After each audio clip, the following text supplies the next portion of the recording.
Hello there guys, it's Libby, otherwise known as Silverlief, and I'm here with a follow-up to my previous video where we were working on pages for my mum's journal, specifically pocket pages, and I figured out sort of a system that I liked in the end of how to do this, and I figured I would quickly share it with the last two.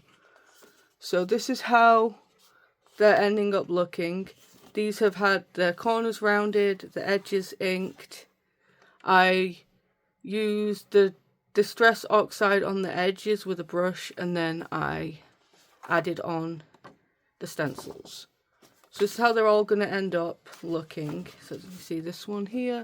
And the last two that I left, one is going to look like this one, and one is going to look like this one, because they're the pages that go with this. But if we go back through, I was matching, I found this purple Distress Oxide, what is the colour? Shaded Lilac. And I thought it went really well with the purpley hues on these. But yeah, so I figured out how I want it to be. And I'll probably still end up adding some things to the background, stickers or whatever. I didn't go back and add the inking and the rounded corners to all of them yet, but I will do that later. So for now, let me move these two out of the way. I'm just going to show you how I was doing these, and then we'll see if we want to decorate one or two. So this one I decided I would use the antique linen. I was trying out wild honey. It's a little bit more orangey than I was going for. I went with the antique linen to sort of draw this kind of colour out a bit more. And then I did it also with any of the ones that have the gilding, because it matches that pretty well. And I've decided to use, because it's sort of like the right colour for it, the honeycomb texture. So to get started, what I've been doing is, if I can find my brush, let's say using antique linen for this, inking up my brush, and then I start off the page. Otherwise you end up with big marks. So you start off and then you come on. And I think it gives a better overall finish if you start off the page. That way you're not leaving the biggest impression. Like the first bit of ink that you put down is going to be the strongest, and it often ends up looking a little bit wild. Oversaturated, I suppose I should say. So I've been going off the page and then onto the page.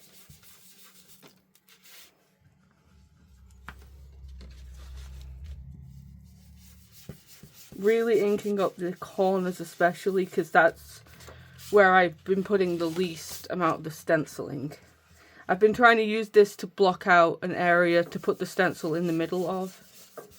That way I'm not having the sharp edges. And I'm doing down to the bottom, because even though you're not really going to see it, there's a little bit that peeks through under here and in this middle bit. So for the middle bit, I've been folding it backwards on itself, going down the middle.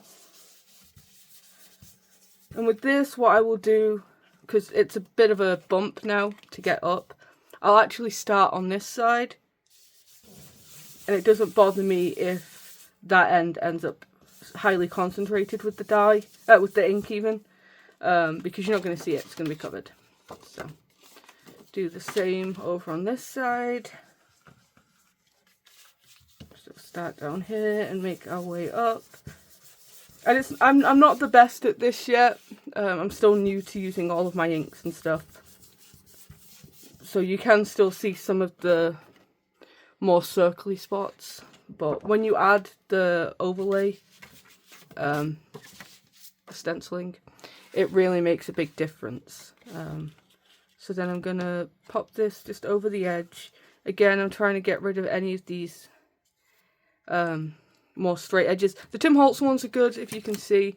They don't really actually have a completely straight edge, which I like. But even so, I'm going to do my best to just avoid that altogether. just gonna add in just a couple of spots. Nothing crazy.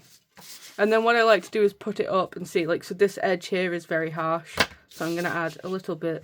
It doesn't matter if it's straight or not. You're just trying to blend it all in. That did not help. I needed to go a little bit higher. Okay. So I'm going to do the same on the other side. And I like these lighter colours that I'm using, because you can still write on top of it if you want to. I don't want to limit where she can and can't write. I mean, unless obviously there's an area that's supposed to not be written on. But this is just blank space that's going to be behind where she stores things. So, yep, I like that. So then I'm going to take I have a corner rounder, and I'm going to use the biggest setting because these are pretty big pockets. I like to take it upside down so I can make sure that it's butting up completely into that. Otherwise you end up with weird looking corners. So and I took off the back so I can see properly too. It does end up with confetti flinging everywhere, but it works. Okay. So then, where did I put my other ink? I just had it. There it is, it's underneath my lilac. Walnut stain, this is my favourite for distressing. Then, nope. Where's my dauber? Sorry, I had them all on hand and then I moved them out of the way whilst I was going to film and then lost them. So I don't need this anymore, I'm done with that colour. So I'm going to ink the pockets first because I'm actually going to do the edges sort of all at once, if that makes sense. So I'm not being precious about it. I'm not trying, I do a little extra in the corners, but otherwise I'm not trying to get a lot of this on. It's more to cover up the white that's on the edge of the actual paper. Like basically the core of the paper. But I do like that it adds just a little bit of a border. Okay. So then, just going to do that. And then what I'm going to do is I'm going to do the bottoms. I don't really need to on this one, but on some of them, they were lighter. And I like the look of it, so, you know, we're just going to go quickly around. I say it doesn't really make a difference on this darker colour, but I did it on the others, so. Okay, so then that's how it's going to be. And I think already, so if I take this and then show you the final one, which again, where did I put it? Is it you? Nope. It's the fairy. Where's the fairy gone? I don't know how I just lost that. 1 second whilst I find it. It was literally right here, just underneath these inks. So with this one, I'm actually tempted to go back to the peacock feather, but I think it might be a bit too bright, so I'm going to stick with the lilac. But if you look at the difference here between the two of them, this is the only one I have left. It's a big difference. It's not so stark. I feel like the edges, and especially on the pockets, it looks much more finished. So I really like that. I didn't do the tape in the middle yet. I still might, but I didn't do that with the other ones I was working on. Well, one I inked the middle, so that was a bit better. And not all of my tapes will match right now, the ones that I've picked out, so I'm going to have to pick out a few more. Okay, so this one, as I say, we're going to go with the lilac, and we're not using the honeycomb, so I'll put that away. And again, this one's a smaller brush. I don't like to mix my brushes, so this one has all of my orangey tones on. But the result is this one's a smaller brush, which isn't as fun to use, but that's fine. So start off and come on. Especially with this one, I think starting off the page makes all the difference, because if you just dab it, there's a spot on here. If you just dab it straight down, it's very harsh. And I don't want that, so start off and bring it on.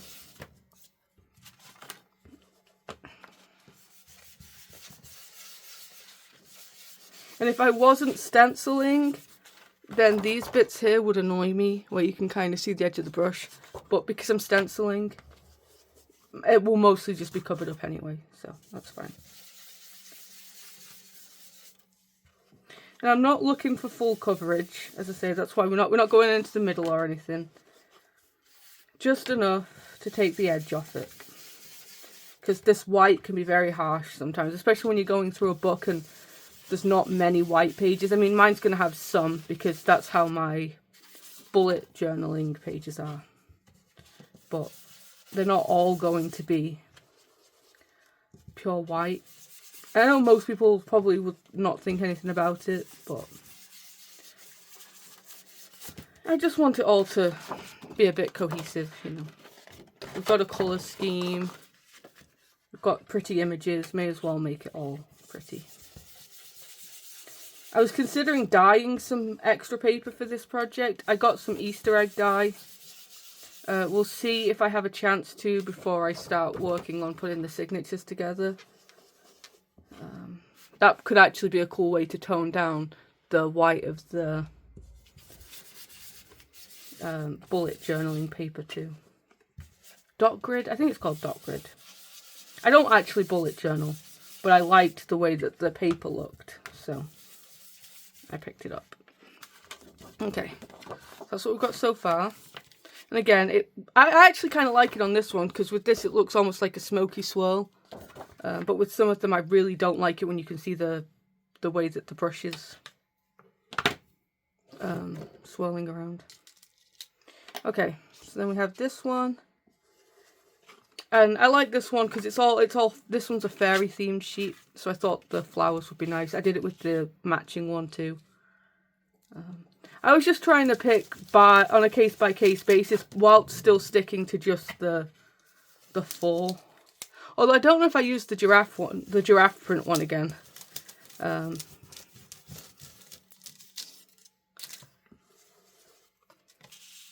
I think of plants more than anything when it comes to my mum. That's why I have all the flower fairies and stuff. So, you know. This one's harder to work with than the Tim Holtz one, because it's so thin and it's so detailed in like a weird way that they all like to flip up. How's that looking? I might put something there. I don't want to stencil back over that. We'll see. I don't mind some white spots. That just feels... It almost looks like a star. But maybe that's just me looking at it weird. This, and then I'm definitely going to put some up here.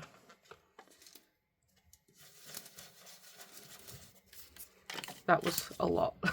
I said some and then it ended up a lot, but that's fine. I'm just going to do just a little tiny bit on there. And I'm not looking for perfection again. It's just a nice building base. If I end up building on top of it, better. If I don't, it'll still look good as a background. It's not meant to be like a focal point, if that makes sense. Just wanted to get rid of all that white. Can you see what I'm doing? Yes, it's hard to... See, this is why I'm supposed to be looking at what I'm doing. It's hard to know where to put the papers and stuff. I'm a little low down today, so I can't see. Can I get up? Oh, nope. There we go. It's hard to see my camera screen today. Okay.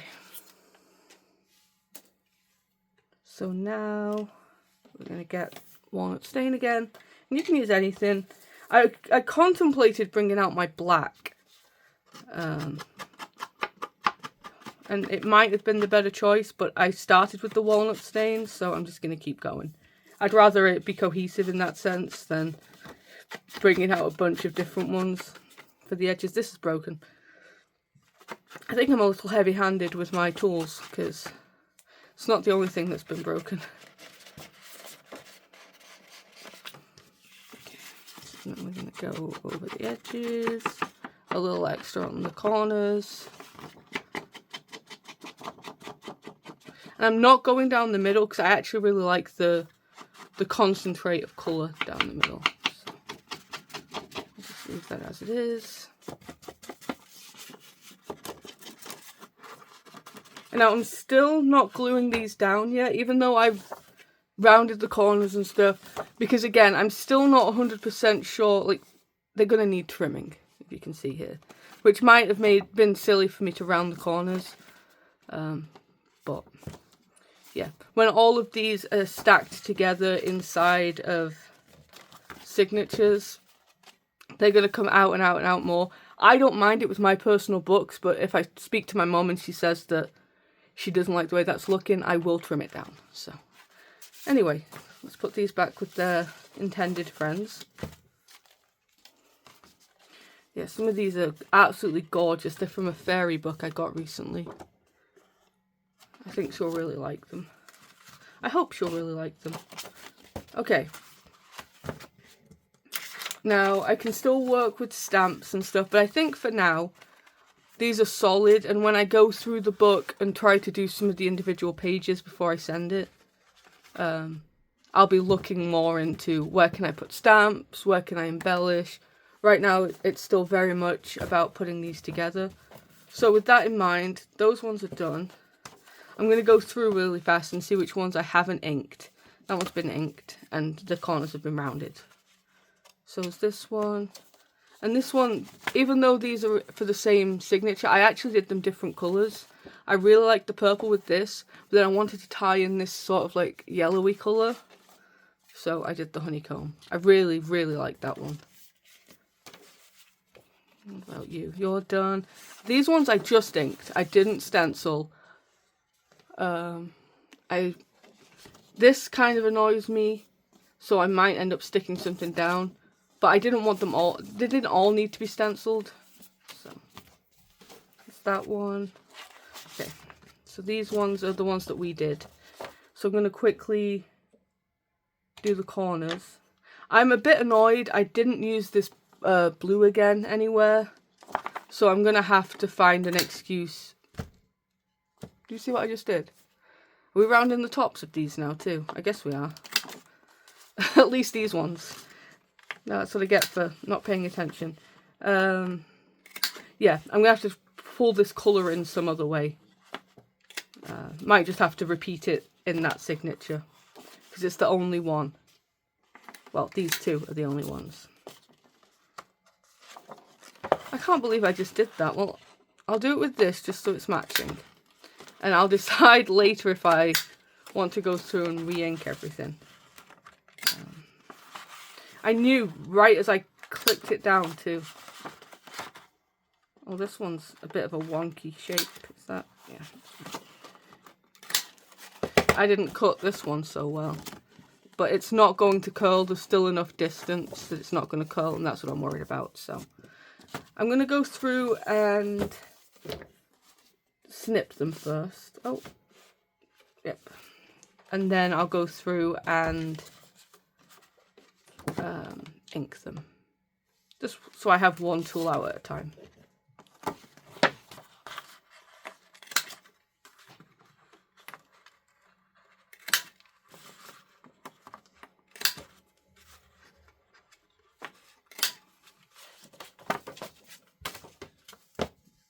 I just end up with so much confetti from this, is the downside. I mean, at least I'm doing it upstairs now. I used to do it down on the couch, and it just ended up everywhere. Now at least it's just on a desk. Okay, 2. I love these ones. This is one of my favourites. I knew the second that I knew the colour scheme that she wanted, that this was coming out. There's one more paper, and I don't know where it is, otherwise I might have let myself use it, that I've been hoarding. Because I haven't been able to find the book for it since.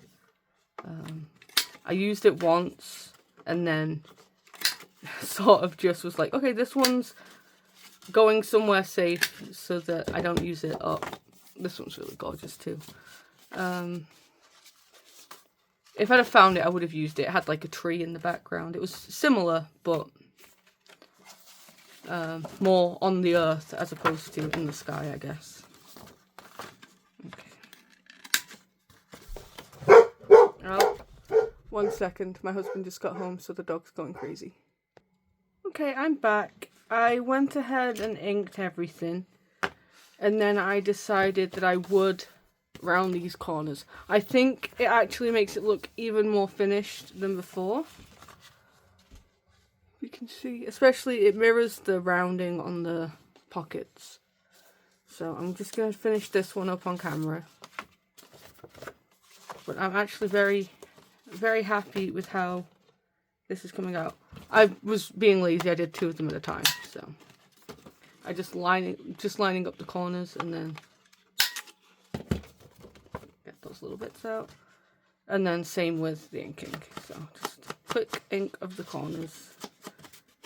And realistically it didn't take me that much longer to do those corners. So again, it feels like we've made absolutely no progress right now, but I promise you we have. Yeah, so we're still here with our, what is it, 10 signatures. And 1 second, I just got to plug this in. Completely forgot about that. How are you doing? Much better.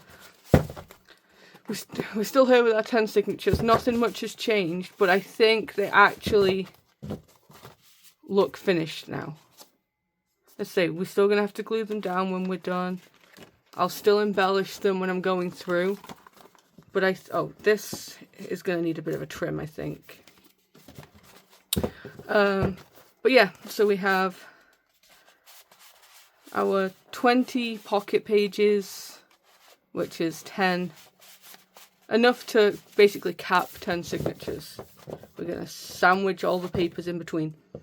Yeah, I just wanted to come on quickly and give an update on that, because sometimes it's easier for me to start like one and figure out my process, and then I can come back and show you what that process is and then repeat it. I'm a creature of habit. Once I have a method of doing something, then I'm good. You know, I like the process when I have, okay, we do this, then we do that, then we do this. It's probably why I made in total about 200 accordion books over the past few years, because I figured out the process and kept doing it.